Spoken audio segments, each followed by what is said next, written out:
One of the reasons why Jay created Rocnation, right? I remember this conversation vividly, was he was like, I want to use brands more as in like a connection and association with artists. So like, we shouldn't be paying for a music video. Why? Because this brand wants to highlight their, product, and we should be using it, cross integration, and then use it, and that makes sense. So it's like, even when I saw that and heard that, and when Rock started and everything, it started to click. And then being around people like Steve Stout, who also saw that vision very, very early and was connecting, like, McDonald's with Timberlake and Chris Brown with, Double Mint and just all of those things. But like they were saying, like, we are the dictators of the culture. We are the dictators of what's fresh or what's dope or what's fly or what's whatever that, drip or whatever it is. And it's like brands, I'm glad that brands now, they're super late, are acknowledging and recognizing that. And still, I think that because we knew that from day one, we still move with authenticity and we don't just do anything. We're not taking any play. I do parties and I get sometimes offered $100 grand for a brand to come in. It's like, I don't need, Let me get that. You know what I'm saying? Like, I'm gonna do,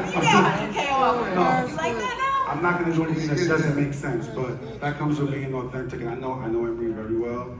He wouldn't do it either, and neither would Khaled. So, but sometimes you can make it work, but I'm just saying, being authentic, and like I said, like they were saying, fashion is something unique to you, what I mean? Because we could all get the same outfit and wear it, 10 different ways, and 8 of them might be amazing, 2 might be.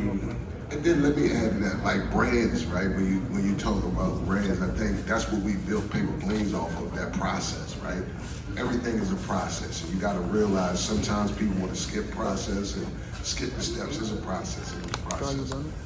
But I've always kept my Rolodex is built off of 5 or 6 people who I call the influencer who influenced the influencer.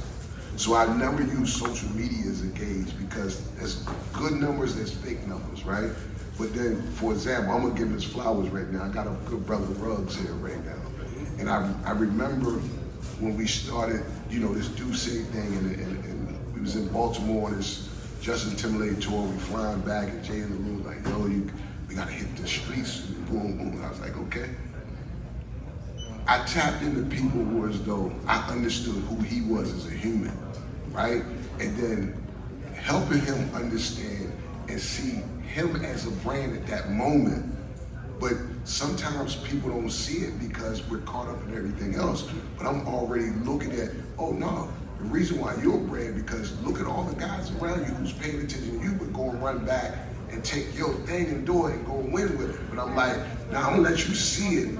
Man, then you fast forward and watch it now and watch him walk in the world in his own as, so what do saying, so what this? No, that's Ruggs, what he's done, right? And I think that's the beauty of understanding who you are every day. You have to wake up every single day and figure out how to be a better you.